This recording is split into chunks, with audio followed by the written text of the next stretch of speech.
Whether you're having a not moving off the couch while you watch the game kind of day, or a no time between conference calls kind of day, it can still be a delicious Dunkin' kind of day. And with Dunkin' now available on DoorDash, it's easier than ever to get your faves brought right to your door. So if you're looking for coffees, donuts, and breakfast sandwiches in the morning, craving some afternoon snack and bacon, or in need of Dunkin' refreshers for a PM pick-me-up, we've got you covered. Order now and get your faves brought to your door through Grubhub, Uber Eats, and DoorDash. Price and participation may vary. Exclusions apply. America runs on Dunkin'.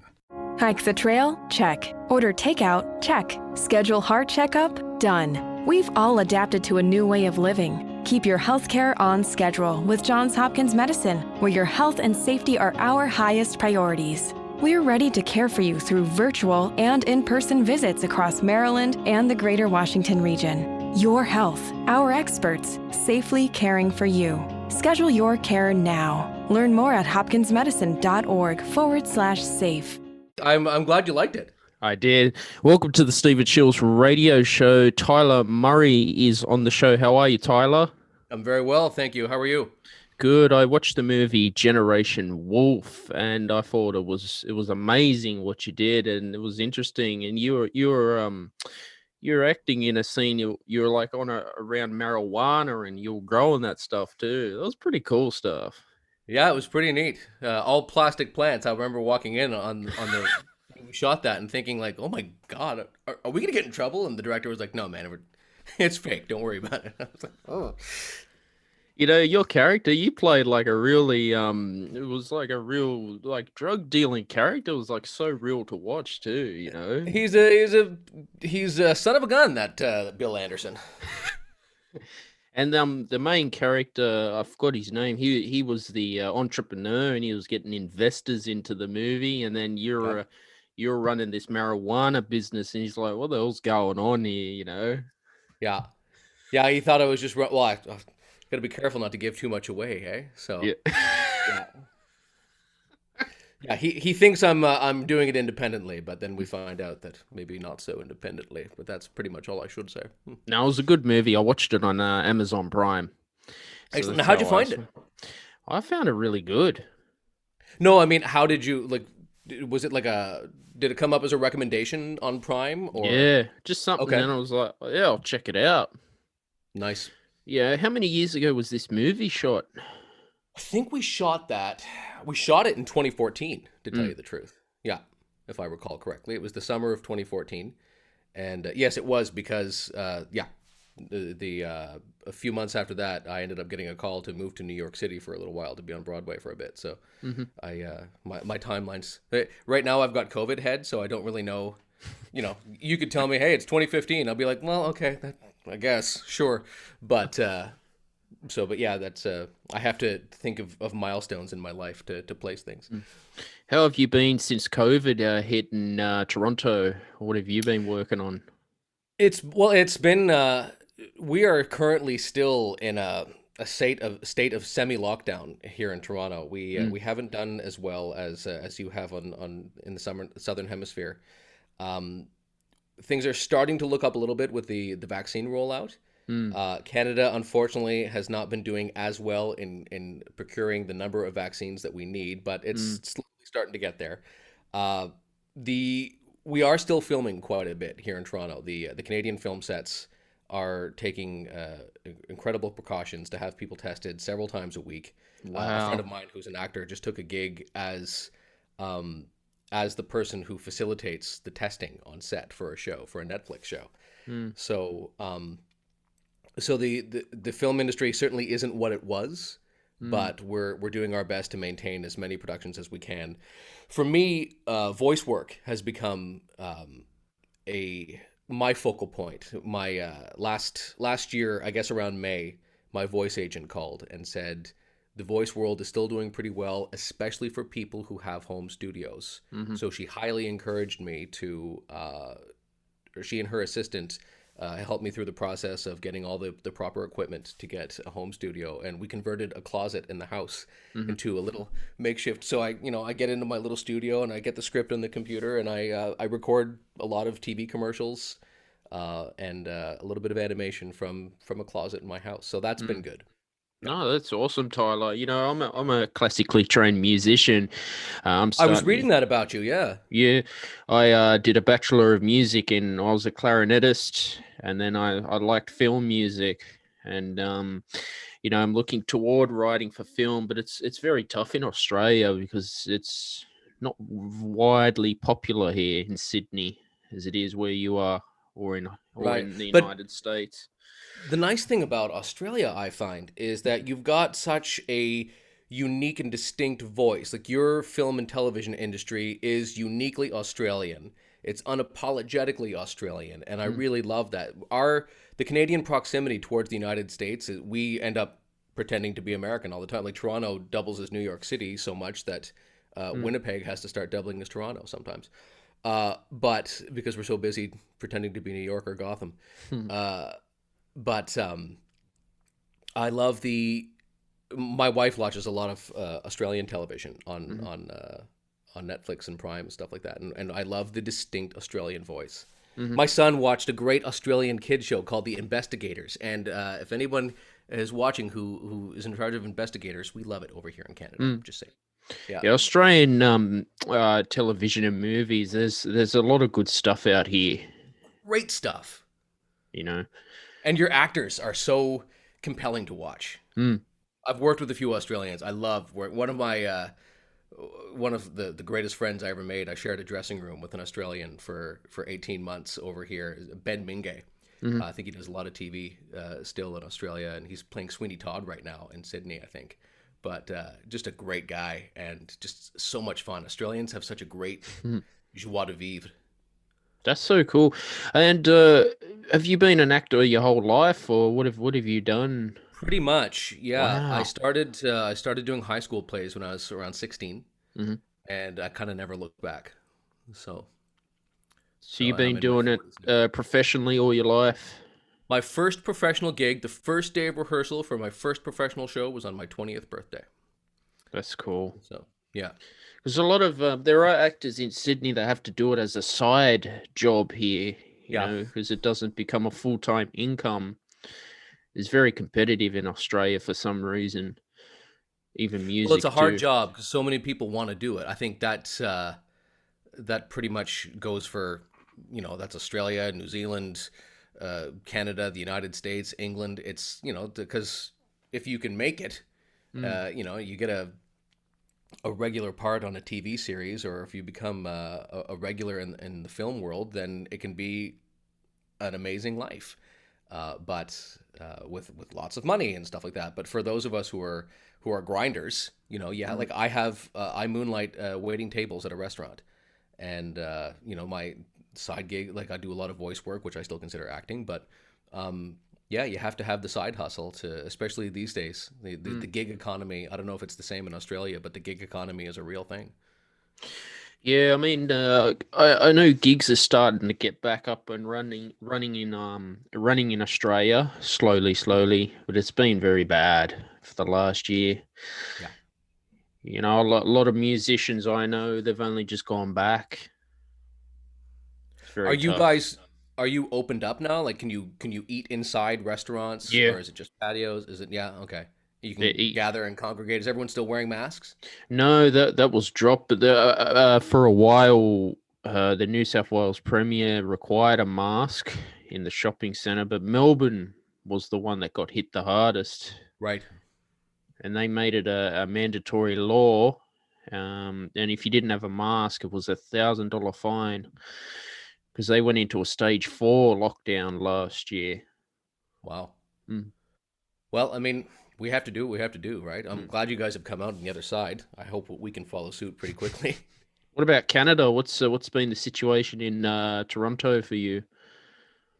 Well, right now we're they the I mean, everyone's got their different way of designating what level of lockdown you're in right now. Ours is color coded, so right now we're in a modified gray zone, which is Hmm. the worst possible zone. The schools are open, so like my I just dropped my son off at school, and I dashed back to set up my stuff so I could talk to you. Hmm. So the schools are open. If they have a case, if one kid in the school or a classroom it tests positive, then the whole class is sent home for 2 weeks. Mm. We can eat. I mean, it's just springtime now here, so the weather is just starting to warm back up, and we, as of last Saturday, we were allowed to open patios in restaurants. You still can't dine inside, and you have to wear a mask. If you're in a public place, you have to wear a mask still. Mm-hmm. Yeah. Mm. So, You know, it's yeah, you guys have been hit so hard where yeah. you are, man. Well, it was last summer. Things got down to the point where, in all of Ontario, the province where I live, Mm. we got down to like 75 cases, and we're like, oh, we've pretty much nipped it in the bud. And then September came, kids went back to school, and the second wave hit, and everything went to a steady incline, and the numbers just kind of went nuts. And then we had Thanksgiving, which we celebrate in October, Mm. and then the Americans had their Thanksgiving in November, and then the Christmas season. At that point, the lockdown was 6-7 months old. People were already starting to get fatigued, and they wanted to spend holidays with their families. And I think it was just, we had a bunch of super spreader events just back to back to back, and the numbers just went right up. And now with all the variants, we're starting the third wave. So things are a little bit scary, but hopefully, like we said a little while ago, with the rollout of the vaccines, hopefully things can start to look a little bit more normal by July or August. Hopefully, because can't live Yeah. like this forever. No. You know. Yeah, we decided in my family, like I've got a very close family who lives just a few hours drive from here, and we decided not to celebrate any of the holidays. I haven't seen my family since August, save for we had one quick little hello with my parents. We met halfway in the middle of December, masks on, stayed distant, only for 15 minutes, just to, so I opened my trunk and put all my Christmas gifts for my family in their trunk, and they did everything from them from my family, and we wiped it all down when we got home. So, but we haven't seen each other in months and months, and if you come from a close family, it's hard. I absolutely empathize with anyone who's struggling with mentally with how to deal with all this. No, it's been crazy. 2020. Netflix did a documentary, and I just thought, bugger it, I didn't want to watch it. Just want to forget about it. Yeah, it gets to a point too where you, and that's the beauty of being in this business, in the film and television, or the entertainment business at all. Like, despite the fact that a lot of our opportunities have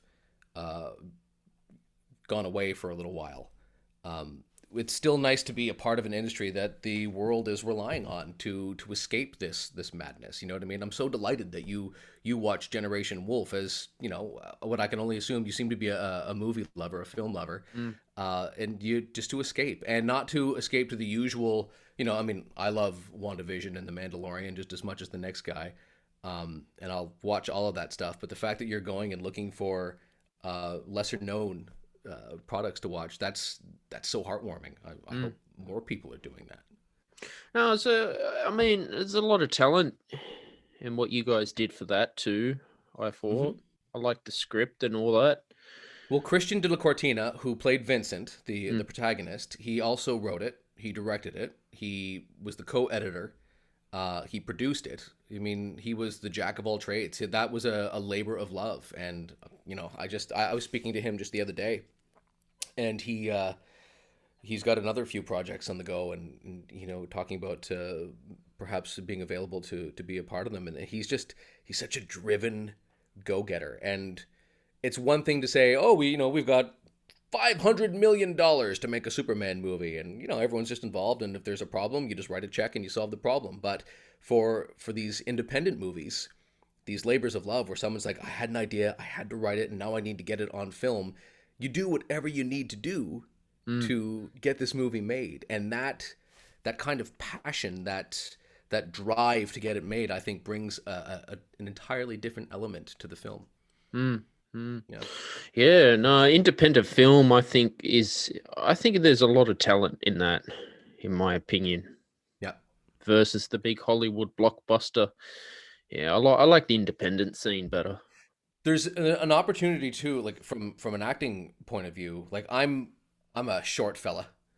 I'm only about 5'6", and I don't have, like abs and whatnot, and I'm not your typical leading man. So sometimes, in order to get like I said to my wife for the longest time, like I was only auditioning to play forensic clerks or used car salesman for some reason. Like, I'm on theater, on musical comedy, but on film and TV, I've got a jerk's face. So it was nice when the opportunity to audition for Generation Wolf came along. I was like, oh my gosh, this is the bad guy. This is get to go and try some different things, and hanging out in hot tubs with beautiful women, and firing guns and all that. That's not normally roles that I get to audition for in the mainstream audition scene. So it was a great opportunity to get in and read for a part like that.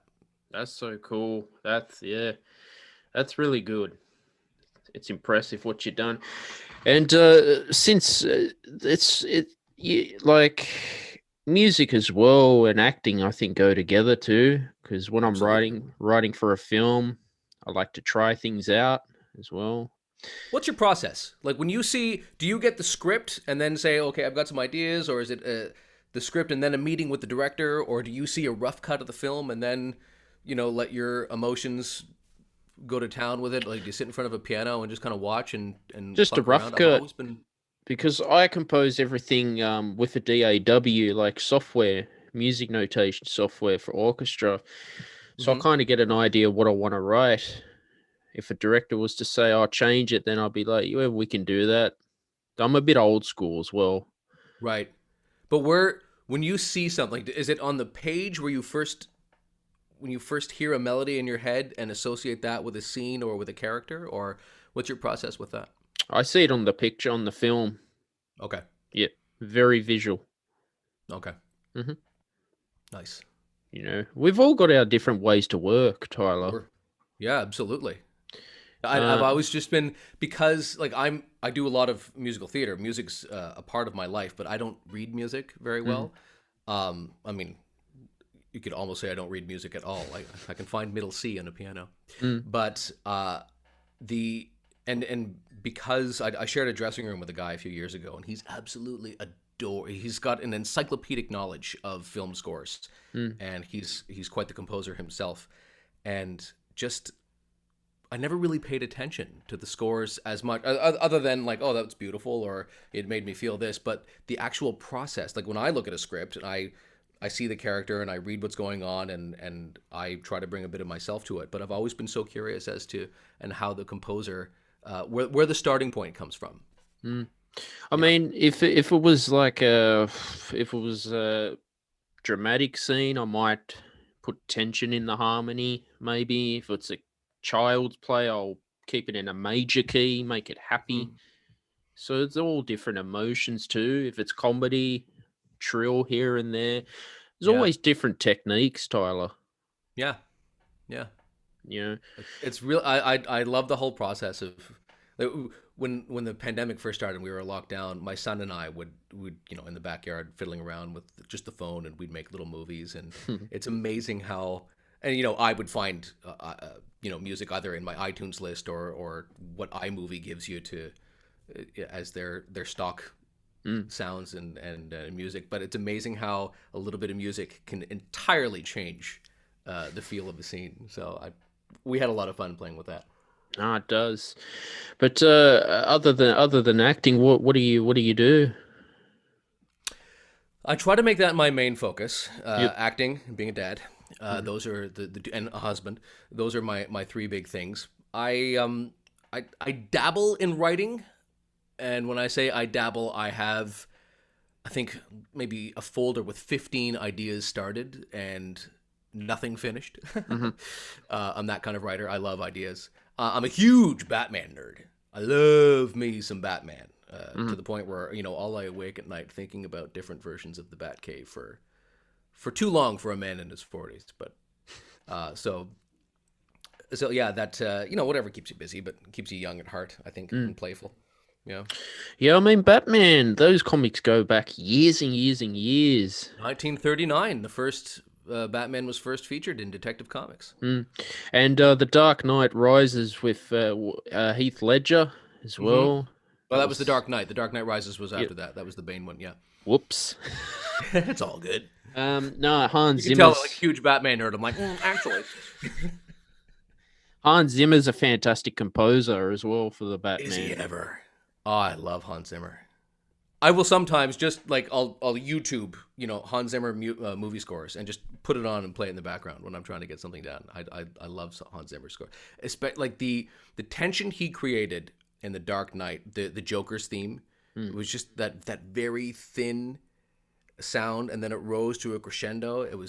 It created so much tension in the scene. Loved it. And Batman's theme too. The gong gong gong gong gong gong gong gong gong. Mm. His Man of Steel theme for Man of Steel, I mean, the Superman theme that John Williams composed is so iconic, right? But that Man of Steel theme, it's so soft and slow, and then as it rises, especially I think if you look at the score from Man of Steel and the one that says First Flight, and then the full version of that is What Are You Going to Do When You're Not Saving the World? That's the title of the track. And just the progression of that, it tells such a beautiful story, and I think a way that is just as good as the iconic John Williams one. Oh, Huge nerd. it's fantastic stuff. I mean, have you played any of the Batman video games? I just went for a search for, remember Batman Arkham Origins? Yeah, It was the was good. prequel. It was a good one. It not as good the gameplay as Arkham Asylum, and then eventually to Arkham Knight. Arkham Knight is they're such it's such an amazing progression of games, but you can only get Origins on a PS3, and I lost my PS3. I got the flashing red light of death years ago. Then I heard about you can get it on PS Now, so I just started playing Origins again. Yeah, I love those games. And there was Arkham Asylum too. Yep, Well. that was the first one. Arkham Asylum, then Arkham City, then they went to the prequel, Arkham Origins, which was made in Canada by WB Games in Montreal, and then they finished off the series with Arkham Knight. And now, apparently, this year, they've got a couple of new ones. I forget what the game is. Oh, Arkham... I don't know. Something out here. Anyway, the premise is Batman's dead, and he's left a note to Nightwing, Batgirl, Robin... Is it one of the Robins or two? Or yeah, and they've got to go save the city from whatever threat it is. It looked pretty cool online a few years, or about 6 months ago. They released the trailer for that. Yeah, I mean, DC I find's better than Marvel. The Wonder Woman as well. There's been some of the Wonder Woman I think, movies. on paper, I prefer the DC heroes historically and on paper, but I have to give it to Marvel. What they've done with the MCU is amazing. It's absolutely amazing. Taking a C-list character like Iron Man and taking, how many years it's been now, 15 years since Iron Man came out, and that world that they've built, the fact that they can go completely out of left field and create something like WandaVision, even Ragnarok, when they made Thor Ragnarok, that was such a totally different feel from the other movies, and they were able to pull it off because they've created this incredible world. It's for nerds like me who really love this stuff, they've done a great job. So on film, Marvel wins. On paper, I'm a DC fan. Well, the Iron Man movies with Robert Downey Jr. were fantastic. I remember seeing them. Unbelievable. AC/DC had their stuff played in that too. A lovely resurgence for some classic rock. Yeah, Iron Man's good. Yeah. He's the best, And Robert Downey Jr. just gives such an amazing flair. I'm sure a lot of actors could have done a great job in that role, but Robert Downey Jr.'s particular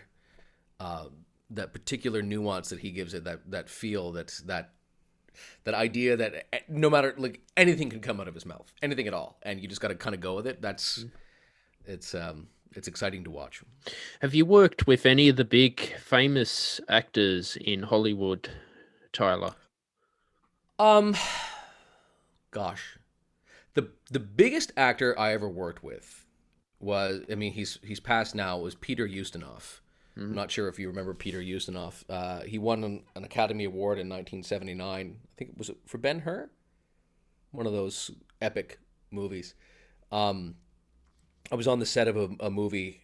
It was a TV version for CBS of Salem witch trials. This was back when I was just starting into the business. and they were shooting it near where I grew up on location. And I was about to go start a summer theater gig, and I had this month between the end of school and the start of my theater gig. And my mom said, "Oh, they're shooting a movie up in in this. So why don't you go and be an extra?" I was like, "Okay, fair enough." So I went. And I gave them my real headshot and my real acting resume, and they're like, "Great, you could be an extra. Go, have at." And it was in a really hot June, and we were in period clothing because we were playing, in Salem, Massachusetts in the 1700s or whatever that was. And so like wigs and really heavy hot costumes. And for the first little while, it was fun and yay. But after about 2 weeks, it was just dying and a slog. And I remember this one day I had been on set for since 5 a.m. Wow. And yeah, and it was by this point it was around noon, and I was just hot, and I wasn't in the mood to joke or anything like that. And then all of a sudden there was this like hustle and bustle in the area with like the extras holding area, and a producer was coming around and went, "Is Tyler Murree here? Where's Tyler Murree?" And I was like, I'm gonna get a role. They heard that I'm an actor. I'm gonna get a line in this movie, and I was so excited. And he comes up to me, he finds me, he says, "Are you Tyler Murree?" I said, "Yes." He goes, "I heard you're from this area." "Yeah." "And I heard you're a theater student." "Yeah." "So you're in the business?" "Yes." "Okay.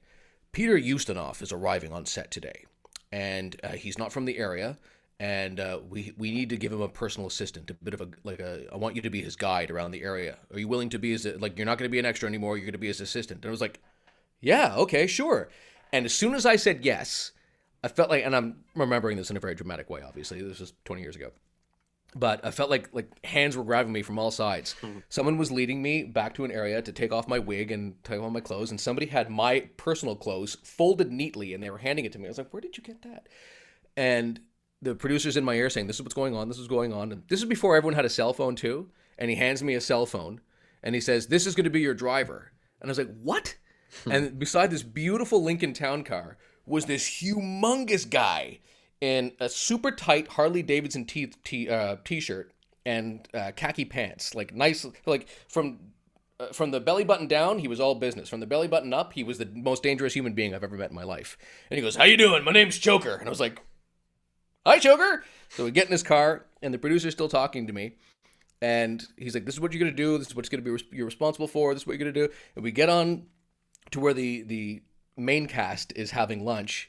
And all of a sudden, I find myself in a room with Peter Ustinov, an Oscar winner and one of the most famous human beings on the planet, Shirley MacLaine, Kirstie Alley, and just a bunch of other like celebrities. And I was just kind of frozen. And Ustinov turned to me and went, "Oh, my new best friend. All right, let's go." And then we went off and got in our town car, and Choker drove us to wherever he needed to go. And it was... Anyway, that's a dramatic start to how that happened, but I spent 2 weeks on location with Peter Ustinov. And in that 2 weeks, that man taught me more than I learned in 4 years of theater school. He was the nicest. Whether you're having a not moving off the couch while you watch the game kind of day, or a no time between conference calls kind of day, it can still be a delicious Dunkin' kind of day. And with Dunkin' now available on DoorDash, it's easier than ever to get your faves brought right to your door. So if you're looking for coffees, donuts, and breakfast sandwiches in the morning, craving some afternoon snack and bacon, or in need of Dunkin' refreshers for a PM pick-me-up, we've got you covered. Order now and get your faves brought to your door through Grubhub, Uber Eats, and DoorDash. Price and participation may vary. Exclusions apply. America runs on Dunkin'.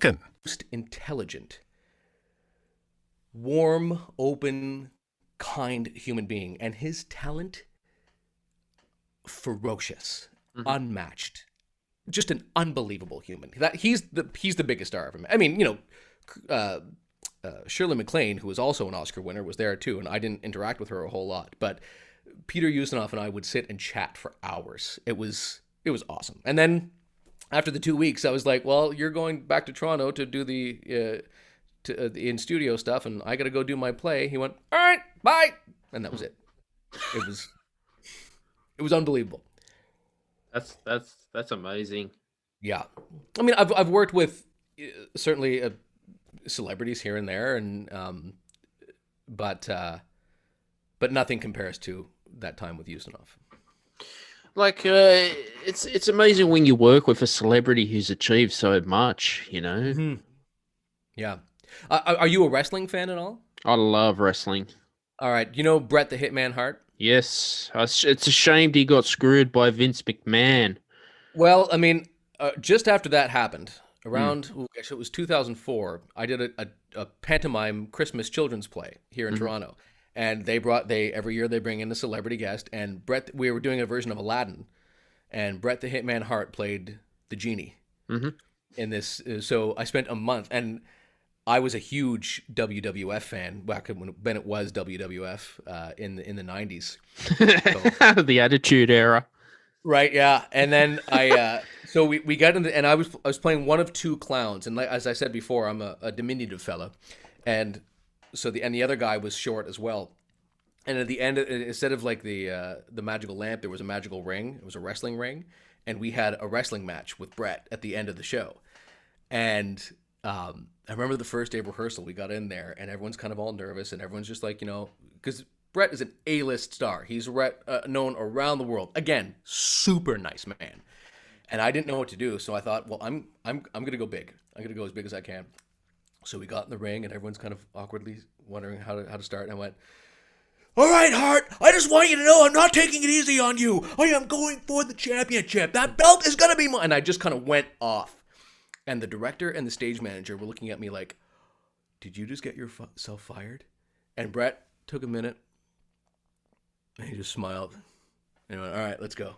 And we just started playing around, and I was put in like 10 minutes later, I'm in the sharpshooter with Bret the Hitman Hart. And I was like, "Oh, this really doesn't hurt." He moved like a quarter of an inch. And I was like, "Oh my God, that's the most pain I've ever been in my life." It was awesome. He was so nice. And then, after rehearsal or after a show, we'd go to a pub, have a couple of pints, and, I'd have a hamburger, and Brett would have like 3 dishes because he's a humongous guy. He's got to have all those carbs. And we would just ask him about wrestling. And he just told stories and the story was interrupted 15 times a minute by people coming up being like, "Are you Bret Hart? You're awesome." It was No, great. I'm a huge wrestling fan. I love wrestling. Uh the WWE, it's a PG show. I don't watch it anymore. It's just, Oh, you consider that PG? I like it when Steve Austin was wrestling. That was the Right back. best. Oh, you're talking like the 2000s, like the early 2000s, The when Attitude things Era. really started to switch. Yeah. That's a little bit around when I kind of started to switch off. The Rock, Steve Austin, Mankind, The Undertaker at his heyday. I was like, yeah, yeah. I was in university at the time, and we would watch Raw, and then I don't know. As I guess I was working more. I just had a little less time, or I couldn't stay up till midnight to watch the show anymore. In your opinion, Tyler, how do you feel about a PG show, WWE being PG now? I don't pay enough attention to it anymore to really see. When I was a kid, when I was 10, 11, 12, I loved it, and they would still do the arena shows, and every once in a while, if it came to my town, I came from a small town, my dad would take me, and I loved it because it was PG. It was so obviously fake, you know. I think sometimes maybe some audiences might blur the lines between real and what's it used to be the bad guy would say very obviously bad things, and there was the heroes, and then there were the heels. And then soon the heels started acting heroically, and the heroes started acting like heels, and the lines got blurred. And I think when you play too much in the gray area, it becomes a little less PG. But I don't know, the world operates in a gray area, right? So I don't watch it enough to really have a strong and informed opinion about it. Yeah, My son doesn't watch it. I'll put it that way. because when I watch the old matches, and they used to bleed in the ring, they'd go to war. But now, because Yeah. they got a kids target market, they've PG'd it, but it's just not the same anymore. Yeah, I mean, back in the days when they used to hide the razor blades and they'd cut themselves to get the blood and stuff like that. That was, and I used to, before the internet, I would have these wrestling magazines. So make sure my dog. Just a second, I have to let my dog out here. Go ahead, Ben. Go, go.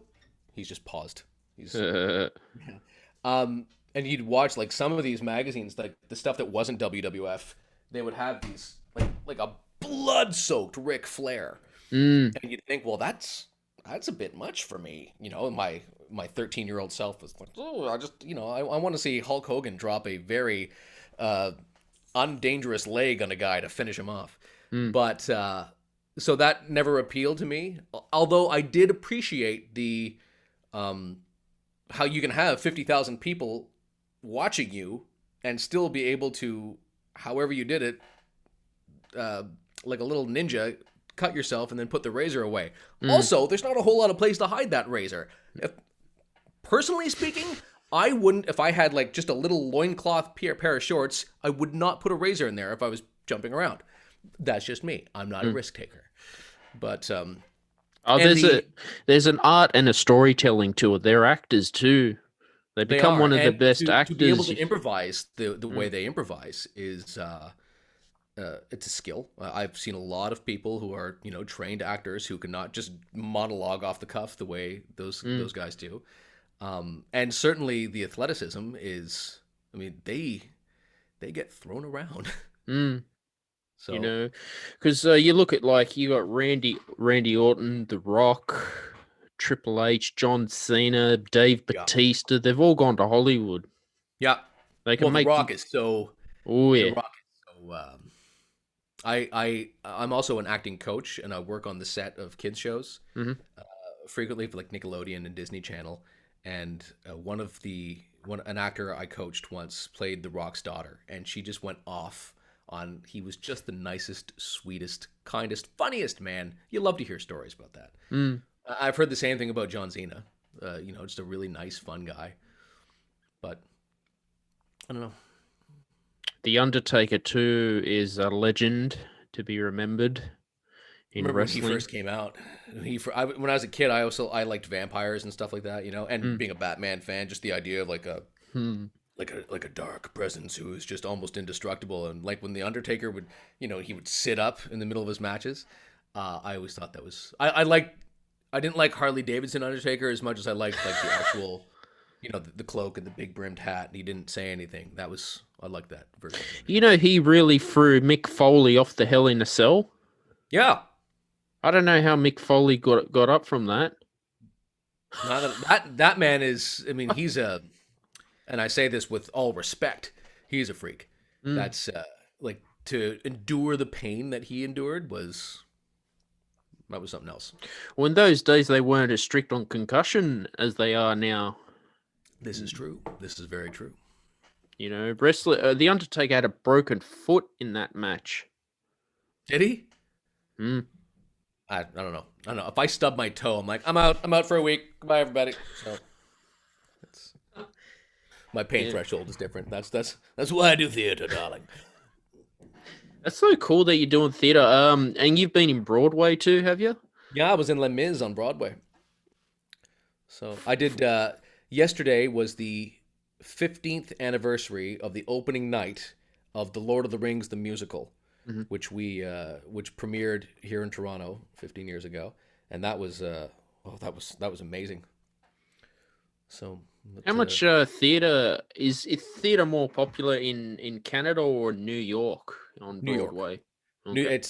Okay. I've only done the one show in New York. I've done a few shows in the States. I toured with Lion King across the States and Canada, and I did some summer theater at a playhouse in Vermont. But New York is the vibe for theater in New York is different from anything I've ever experienced in my life. We love theater here in Toronto, but Canadian audiences are much more reserved than the American audiences, and in New York especially. And has nothing to do with Canada, the States, or anything. It's a mecca for theater, right? So people come to New York specifically to see theater. So the love for that is it's palpable. You can feel it. And if in Times Square, surrounded by all these theaters and people lining up to try to get deals on tickets, or last minute we were right next door. The theater next door to me was was Hamilton, and our stage door was beside their stage door, and there was a lottery because the show was always sold out. So Lin-Manuel Miranda would be out there with a megaphone, and people would sign up for this lottery, and then an hour before the show, he would call out the winning numbers for the winning tickets for people who got their tickets for the show. My cousin came to see me. He and his wife were visiting me, and they signed up for this lottery. And I'm waiting to go into my stage door to get ready for my show. But before I did that, I sat outside with them, and they won the lottery. And Lin-Manuel Miranda handed my cousin's wife the tickets. They ended up going back to see Hamilton like 6 times. Wow. In New York because they just loved it so much. And it having just walking down the street and celebrities, like there's Kelsey Grammer, Frasier or Beast from X-Men, depending on your particular your tastes. Or I remember going to this one bar. A friend of mine who had been in the show for a while, I joined about 9 months into the run. He said, I'm going to take you to this bar. There's always celebrities that hang out here. I was like, okay, fair enough. I'm not expecting to see anybody. And I walked in, and Steven Spielberg was sitting with Bradley Cooper. And I was like, Wow. Yeah. And I was trying to look cool, like I wasn't fazed by it, but this was the look on my face.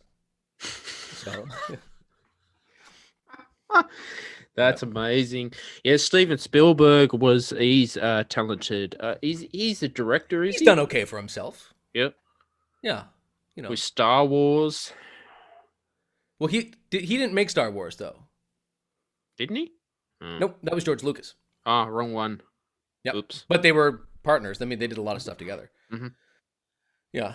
But Jaws and E.T. and those little chestnuts. He's done okay. Yeah, I studied Jaws when I was in my undergrad degree. Yeah. That was something we looked at. Yeah, with the mechanical shark. And the that monologue in Jaws is the what's his name? What's the character's name? When he talks about how the fishing boat went down and all the men was eaten by the sharks. It's such a great monologue. He tried to do that. The first night he tried to do it, he convinced Steven Spielberg to let him actually get smashed and try the monologue, and it absolutely didn't work. So the next day he did it with a hangover, and it worked just fine. So yeah, we studied that famous minor second interval as the dun dun. So simple but so effective. So there's amazing music theory behind that too. Do tell. Yeah, minor second interval that's building tension in the harmony as the shark's about to eat their prey. Started off slow, then let it build. Crescendo. Yeah. I mean, I don't know anyone my age who didn't hear that music in their head, even swimming in a swimming pool. Let alone like a river or a lake. Remember the first time I was in an ocean, I was like, that's all I can hear. So, other than that, weather-wise in Toronto, in Australia, we had the very bad bushfire in 2019-20. Quite the couple years in Australia. Yeah. Do you guys get bushfire in Canada? In Western Canada, in British Columbia, it's a bit more common. Where I am right now in Ontario, we don't tend to get a whole lot of phenomenon like that. We'll get the occasional terrible winter storm or an ice storm, but the West Coast gets the bushfires a bit more. Yeah. Because California, you always get the wildfires all the time in California, every year. I was in LA visiting my cousin in, I guess it was October of 2019. And we landed and we couldn't wait to, get into the pool and hang out. There was a stay inside order for 2 days. The first 2 days we were there because of a massive fire, and the smoke in the air was thick and palpable. It was and like you have to stay home, put a towel under the door so the bad air doesn't seep in. It was kind of scary, but interesting nonetheless. Because like I say, in Toronto we just don't get that. It's a nice little pocket in this part of Canada where we don't really have to worry about a whole lot. We don't have any poisonous animals. We don't really have any threatening animals. Come to Australia. There was a news article. There's some floods happening right now, right? In New South Wales? Yeah. It's Okay. Sydney. Okay, so there was a news story that made it up here about the thousands and thousands of brown spiders Mm. traveling inland like a moving carpet. Mm-hmm. My son looked at that. He was like, "We are never going to Australia, ever." I was like, "Well, I don't think the entire country of Australia is." He's like, "Doesn't matter. We're not going to Australia." So I just Australia's a Australia's a beautiful place. We got everything here, Tyler. yeah, you really do. I was saying I've got a few friends from down under, Mm. and I've always wanted to visit Australia. I mean, like I was saying before, there's such a great vibe from Australians. The sense of fun that Australians have is, it's just adventurous, and I want more of that in my life. We'll put it this way: if you go to the Northern Territory, you're pretty much going into like an Asian country because it's so hot and humid in the wet.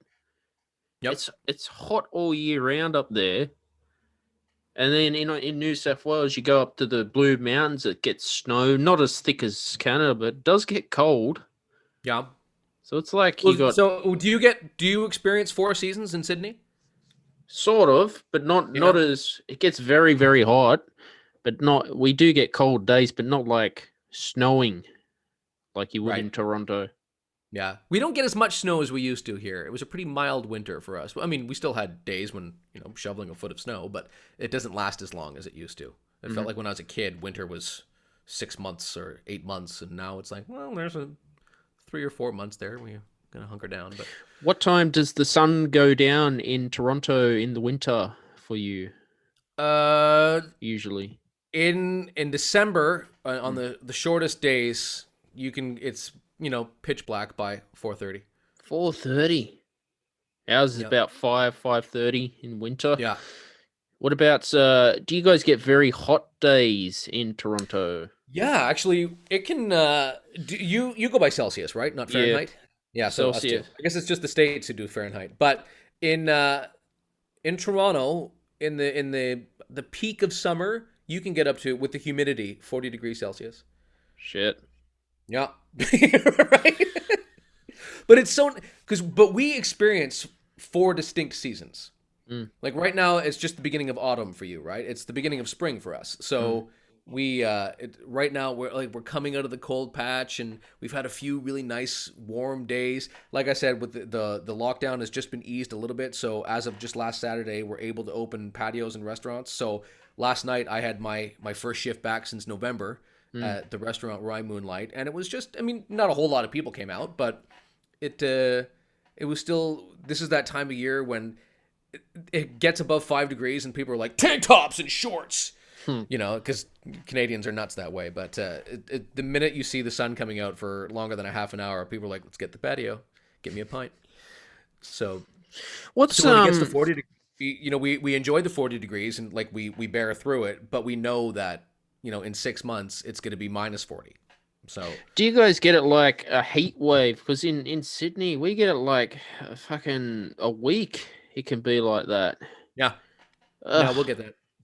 drives me nuts. Pretty much July, late June to early August is hot. Then August starts to cool down a little bit, and then we'll get like second summer in September, and we'll get like a week or two of nice hot weather, and then it'll decline. So, like I said, 4 distinct seasons. So even if you don't like it right now, you're like, well, let's wait a few months and it'll be different. What about your winter? Do you get like thick snow?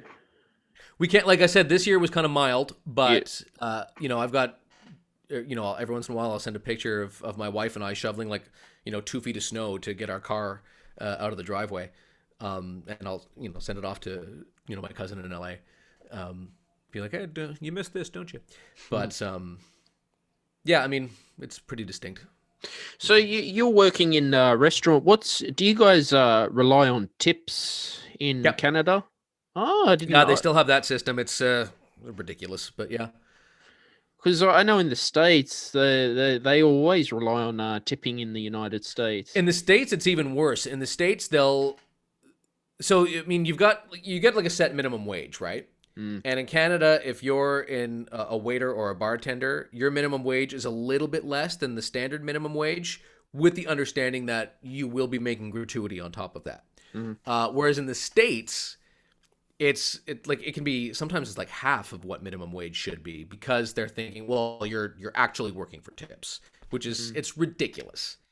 Yeah, I don't know. I mean, and depending on the restaurant where you work, it's, if you're working at a diner where people are coming in for eggs and coffee, the check, the percentage of that check is so much smaller, so you have to serve that many more people. Whereas if you work in a high-end steakhouse, 15 or 18% of that could be phenomenal. What the diner people make in a week, they can make the steakhouse can make in one table. So it's so with your system, do they put the tip on the bill, or how does it work for you guys? No. So, and this is where it can get iffy. Whenever you pay your check, I'll bring the machine to the table, and you'll have the option of, gotcha. So we'll say you can leave 15, 18, 20, or other. You can enter your own percentage in. And sometimes people are very generous, and they're like, we're going to, especially during COVID times, people are like, wow, you have to wear a mask and touch food, like a plate with saliva all over it. Maybe you deserve a little bit extra. Whereas some people are like, well, you know what? I've had a hard year too, so I'm going to give you 10% or 0%. The thing is, with the tip out, like if you have like a bartender or your kitchen staff and you're supposed to share a little bit, a percentage of your tips, if you tip me 0%, I'm actually losing money on your table, because I'm the tip out, the percentage is off the bill. So 3% of your total bill, I have to share with the kitchen. If you tip me 0, I'm still giving them 3% of your total bill. So I'm paying out of my pocket to give them a percentage. So when people don't tip, I don't think they're quite taking that into account. It's a weird system. Everybody should just be making a livable minimum wage, in my opinion. And forget tipping altogether. If we could get rid of tipping, I would be all for that. Because I would much rather just not be a waiter at all and focus my entire time on acting. But because in the States, they put the tip on the bill, but you could sometimes. You can so give if you have a extra. table where you're like 6 or more or 8 or more, sometimes they'll say the gratuity is automatically included. So yeah, but they can't force you to tip if you don't want to. Nope. No, it's entirely optional. That's slavery, Tyler. Well, it's I guess it's a bigger conversation. Because in Australia, we get $20 an hour, but we don't rely on tips here if you don't want to. Right. No one tips. Well, I mean, that's a proper way. I mean, like I said, if I could get rid of tipping and just everybody making a decent wage, then I would. But there needs to be a total overhaul of the system. So, and that. But if customers pay with cash, do they have to tip, or is it only with the card they have to tip? No one has to tip. Even with a card, you can, like when it says the option for other, you can decline tipping altogether if you want. In the States, what's a pain in the backside is if you pay by the card, they make you tip on the card. No, is it? The experiences I've had have always been like you get the option because. Gotcha. You can, because in the States you still mostly have to sign your chit. That was in my. I haven't been there in years. But you can as you're signing, that's when you have the option to, and then whatever the tip is added on later on through the credit card company. But the only time you're forced to tip is if it's agreed ahead of time that, just so everyone knows, gratuity is included, and it's usually if there's a group of like 6 or more. Mm-hmm. Yeah. Tyler, thank you for coming on today's show. Where could people find you on We didn't talk a whole lot about Generation Wolf. But